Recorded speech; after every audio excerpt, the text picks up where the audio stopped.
Welcome. An orange greenhouse on a backyard budget. This episode, we're going to talk a little bit about making a bench and start to grow seeds. So we've got as far as putting up the greenhouse, which we did on the last few episodes. I showed everybody how the greenhouse progressed, and everything turned out pretty good. Again, it's a little breezy day and the greenhouse is kind of blowing a little bit, but it's holding. I put a lot of rebar in and what have you to hold this whole thing down because it's out in the field and it gets pretty windy. Anyhow, today we're going to talk about making a greenhouse table. And what I did was, being that we're on a backyard budget, I had some things lying around the house which I ended up utilizing. I had a craft shop before some years ago, and I had some grid that I used for my craft shop, and so I had it just sitting around, and I said, well, I'm going to go ahead and use it. Yeah, it's going to work out pretty good because when I put the trays on there, the water's going to drip out of the trays and down onto the ground. And this will work just fine. Now, this table, most material that I pay for basically is the 2x4s. So roughly at about $50 worth of material altogether for the 2x4s, and I used 3.5 inch deck screws. The reason why I did that is because they're coated and they won't rust. And given that the greenhouse, is humid and moist and you're watering a lot of plants, you don't want your screws to rust out on you and and your bench falls in a couple of years because your screws rusted away. So these are coated. You use a 3.5 inch screw. You could probably get away with a 3 inch because mine were just a little bit too big. But anyhow, it's pretty sturdy, as you can see, and it's going to hold a lot. And so I'm going to make several of these. This is just one. And then I made a wood bench over here, which probably going to be like my potting table or my planting table, where I start putting plants in.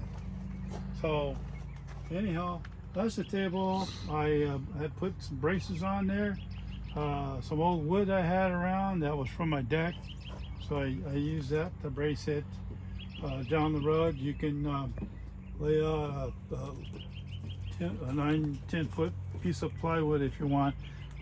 This is basically 9.5 feet long by 36 inches or 3 feet wide. And I figured with the greenhouse, the kit said it was a 10 by 20 greenhouse, but it ended up being 9.5 by 19.5 greenhouse. So they shorted me 6 inches on each end. And I didn't know that until after I put everything up. So that kind of, I had to reconfigure my tables and making sure that two of them are going to sit with each other lengthwise and still have a little room in the greenhouse. I didn't want to make two 10-foot long tables because that's 20 feet and I would be poking out of the greenhouse, so that wouldn't work. But anyhow, tables are pretty strong. This table here is ready. I didn't nail the grid down at all. It comes up, and I did that for a purpose. It's not going to really slide around because you're going to have a lot of weight on them. The next thing we're going to get into is soil and the planters. I've got different planting materials. Like here, I've got a flat here. It's a small flat and it has no holes. So if you put water and soil in you, it's not going to drain. So you have to be careful. I'll probably use these maybe for a little bit for growing, and two 6-packs actually fit perfectly in there, as you can see that. Then I have some various size pots for now, but it's up to you guys what kind of pots you want for whatever process that you're working with. And here I've got these pots here. They're basically 8-inch pots, and I got 6-inch pots here. And then I got these little small pots. I bought these a whole bunch of these, and they're kind of, you know, basically just for the transplanting seed as they grow.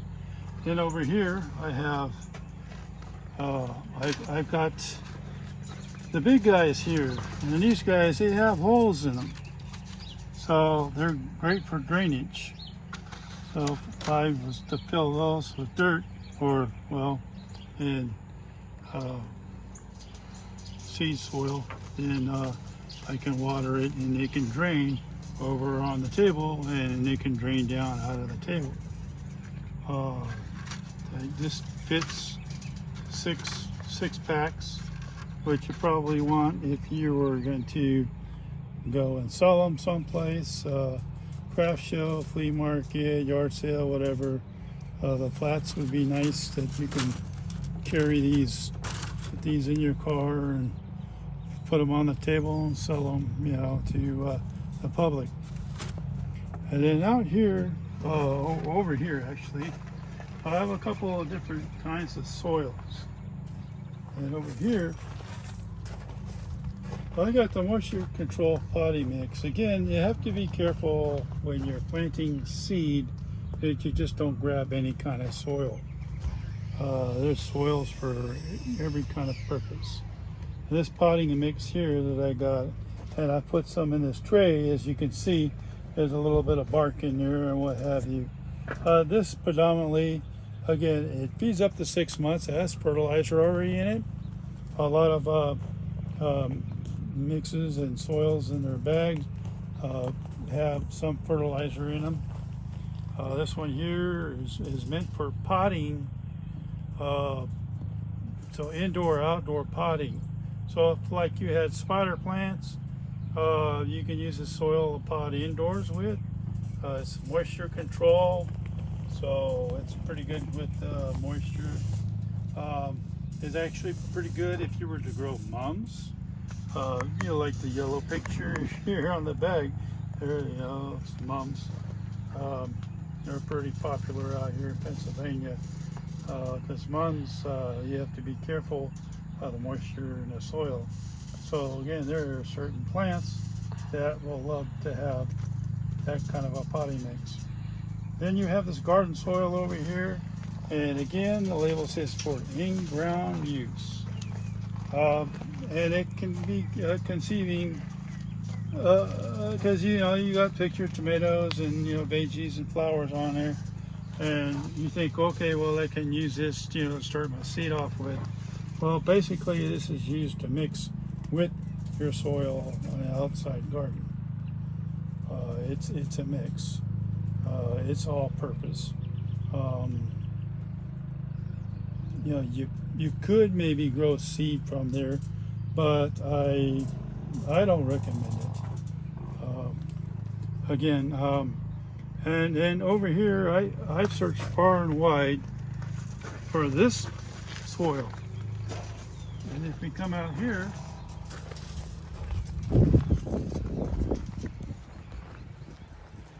now you may have to ask the greenhouse grower, this soil right here, this is what you use for your planting trays.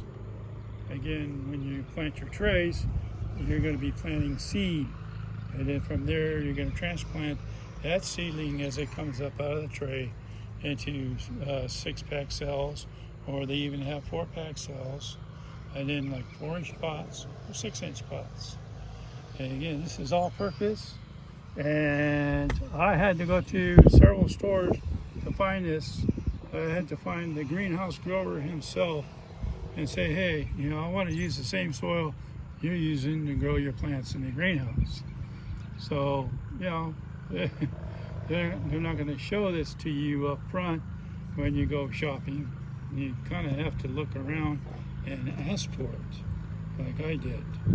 So we're going to cut into that bag, and I'll pull some soil out, and we're going to plant some seed.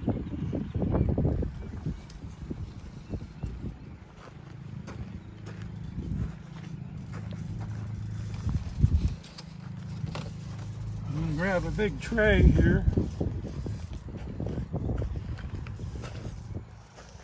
And my trusty razor knife. Get a little cross slit here. The razor knife. And you can see that the soil has perlite in it. Perlite meaning this little white texture stuff in here, and it's good stuff for drainage. As you can see, it also has peat moss in there, so this is excellent stuff for growing seed. So we're going to fill this tray up. Try to anyhow. That stuff is pretty well packed in there.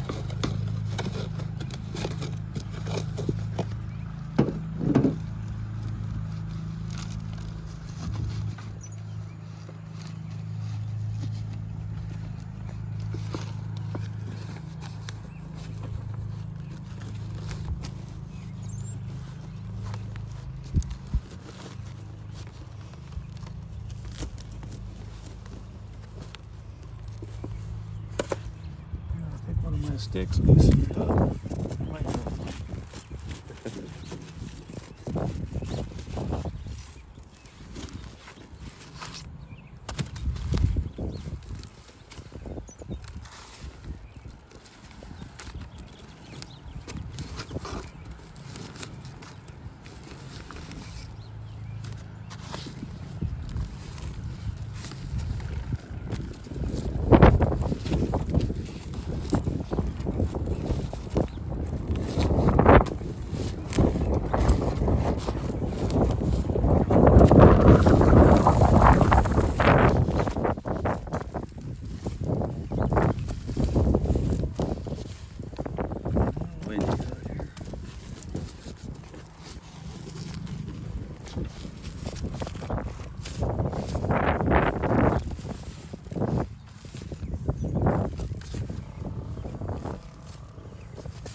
So I'm going to pack about an inch of this soil in here. And you don't have to put any rocks on the bottom for drainage or anything like that, because it already drained pretty well with this type of mix. And we go inside the greenhouse.